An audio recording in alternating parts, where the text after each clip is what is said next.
ይስጥልኝ ክቡራንና ክቡራት የዩቲዩብ ቻናል ቤተሰቦች፣ የሰዓቱን ዜናዎች ይዤ ቀርቤያለሁ። እስከ ፍጻሜው ድረስ እንድትከታተሉ በአክብሮት እጠይቃለሁ።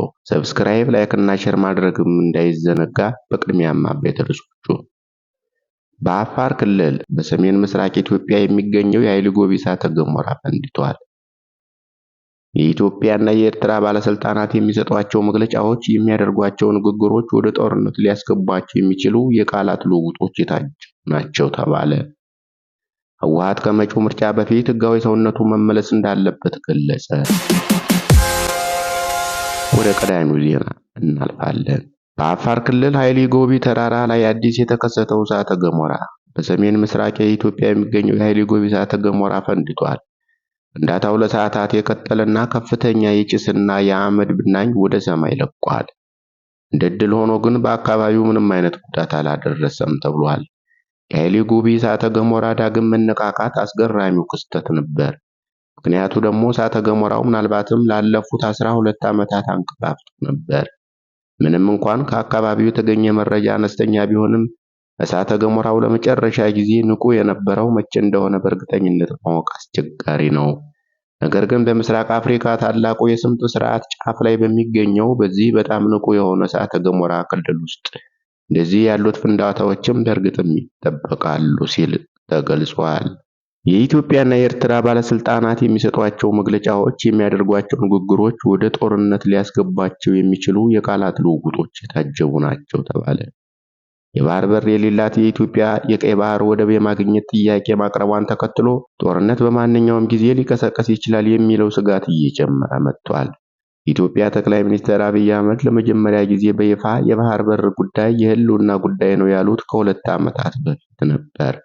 በቅርቡ ደግሞ የኢትዮጵያ መከላከያ ሰራዊት ጠቅላይ ኤታማዦር ሹም ፊልድ ማርሻል ብርሃኑ ጁላ ኢትዮጵያ በየትኛውም መልኩ የባህር በር ማግኘቷ እንደማይቀር ተናግረው ጦርነት ሊኖር እንደሚችልም አመልክተዋል።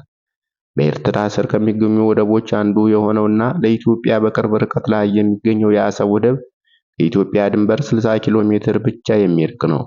ኤርትራ ነፃነቷን ያወጀችው በ1985 ዓመተ ምህረት ሲሆን ከዚያ ጊዜ ጀምሮ ኢትዮጵያ ወደብ አልባ ሆና ቀርታለችም ተብሏል።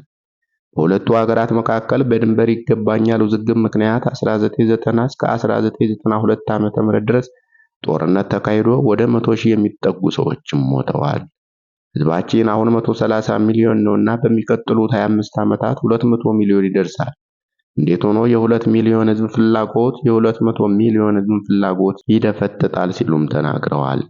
አክለውም የመከላከያ ኃይላችንን አጠናክረን እድገታችንን እናፋጥናለንና የባህር በር ማግኘታችንን እናረጋግጣለን ብለዋል። ባለፈው ዓመት ነሐሴ ወር መጨረሻ ላይ ደግሞ የወታደራዊ ዲፕሎማሲ ኃይል የሆኑት ሜጀር ጄኔራል ተሾመ ገመቹ የኢትዮጵያ የአሰብ ወደብ ባለቤትነት ሲያስረዱ ማንኛውንም ዋጋ ሊከፈልለት የሚገባ ሲሉ ገልጸውታል። የመከላከያ ምህንድስና ክፍል ኃላፊ የሆኑት ጄኔራል ደስታ ብቼ ከፍተኛ የወታደራዊ መኮንኖች በተሰበሰቡበት የቀይ ባህር በር ለማግኘት በየዕለቱ እየተቃረብን ነው ሲሉ ተናግረዋል። ጦሩ አክሎም ቀይ መስመሩን የሚያልፍ ማንኛውንም አካል ለመማር ዳግም ዕድል የማይሰጥ አዘቅት ውስጥ ራሱን እየከተተ ነው ሲሉ አስጠንቅቀዋል። ሁለቱን ሀገራት በሚያዋስኑ አካባቢዎች ግዙፍ የሆኑ ወታደራዊ እንቅስቃሴዎች ስለመኖራቸው ምንም የተዘገበ ነገር የለም። ይሁን እንጂ የኢትዮጵያ ብሔራዊ ቴሌቪዥን ጣቢያ ኢቲቪ በሺዎች የሚቆጠሩ አዲስ የመልመል ወታደሮች ሲመረቁ በተደጋጋሚ ያሳያል። ሌተናል ጄኔራል ሃጫሉ ሸለመ በቅርቡ በሰጡት ቃለ ምልልስ ላይ ጦሩ በአስተማማኝ ቁመና ላይ እንደሚገኝ ተናግረው በ10 ሺዎች የሚቆጠሩ ወጣቶች እየተቀላቀሉት መሆኑንና ይህም ለጠላት መልእክት መሆኑን ተናግረዋል። ጦሩ በተጨማሪ አዲስ የተገኙ ወታደራዊ መሳሪያዎችን፣ ተተኳሾችን ጨምሮ ታንኮችን እንዲሁም የታጠቁ ተሽከርካሪዎችን በብሔራዊ በዓላት ወቅት ለእይታም አቅርበዋል። የሀገር ውስጥ መገናኛ ብዙሃን በባህር በር ጉዳይ ያለውን አቋም የሚያሰራጩት አክቲቪስቶች በበይነ መረብ ላይ ማሰማራቱን ይገልጻሉ። ጦርነት ሊቀሰቀስበት የሚችልበት እድል የትግራይ ጦርነት ማብቃቱ አገሪቱ ከአውዳሚ ጦርነት እፎይታ ያገኘች ቢመስላትም መንግስት በኦሮሚያና በአማራ ክልሎች ከታጣቂዎች ጋር የሚያደርገው ውጊያ አሁንም ዋጋ እያስከፈለው ነው። ይህ በእንዲህ ያለ አሁንም በትግራይ በህወሓትና በፌደራል መንግስቱ መካከል የ2 ዓመቱን ጦርነት ያስቆመው የፕሪቶሪያው ስምምነት ሙሉ በሙሉ አልተገበረም በሚል ውጥረትም ነግሷል። የአፋር ክልል የትግራይ ኃይሎች በወረዳው ቱንሳ ቀበሌ ላይ በከፈቱት ጥቃት ወደ 15 ኪሎ ሜትር ዘልቀው መግባታቸውንና 6 መንደሮች መቆጣጠራቸውንም በመግለጽ ከሷል። የትግራይ ክልል ሰላምና ጸጥታ ቢሮ በበኩሉ የተከፈተው ጥቃትም ሆነ የተቆጣጠርነው መሬት የለም ሲሉ ወንጀላቸውንም አስተባብለዋል። በህወሓትና በፌዴራል መንግስቱ መካከል ጦርነት የሚቀሰቅስ ከሆነ በኢትዮጵያና በኤርትራ መካከል ጦርነት የመቀስቀስ እድሉ የሰፋ ነው። ህወሓት ከመጪው ምርጫ በፊት ህጋዊ ሰውነቱ መመለስ እንዳለበት ገለጸ። በኢትዮጵያ ምርጫ ቦርድ ከህጋዊ የፖለቲካ ፓርቲነት የተሰረዘው ህወሓት ከመጪው ሀገራዊ ምርጫ በፊት ህጋዊ ሰውነቱ መመለስ እንዳለበት አመልክቷል።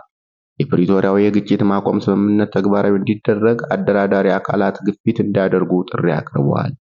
ፓርቲው ከኤርትራ መንግስት ጋር ይገናኛል መባሉንም አሉባልታ ሲል አጣጥሎታል። ህወሓት ከመጪው ምርጫ በፊት ህጋዊ ሰውነቱ መመለስ እንዳለበት ገልጾ በብሔራዊ ምርጫ ቦርድ ከፖለቲካ ፓርቲነት የተሰረዘው የህዝባዊ ወያኔ ሓርነት የትግራይ ቃል አቀባይ አቶ ሚካኤል አስገዶም እንደገለጹት ህወሓት በብሔራዊ ምርጫ ቦርድ ከህጋዊ የፖለቲካ ፓርቲነት የተሰረዘው በህገወጥ መንገድ ነው ብለዋል።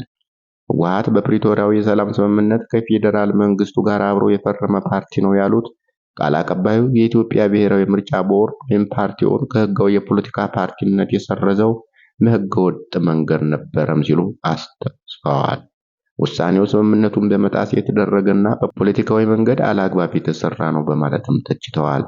እናም ከመጪው ምርጫው በፊት ህጋዊ ሰውነቱ መመለስ እንዳለበት ተናግረዋል። አድማጮች ለሰዓቱ የያዝናቸው ዜናዎች እነዚህን ይመስሉ ነበረ። ስለተከታተላችሁን ከልብ እናመሰግናለን። ሰብስክራይብ፣ ላይክ እና ሼር ማድረግም እንዳዘነጉ። መልካም ቀን ይሁንላችሁ።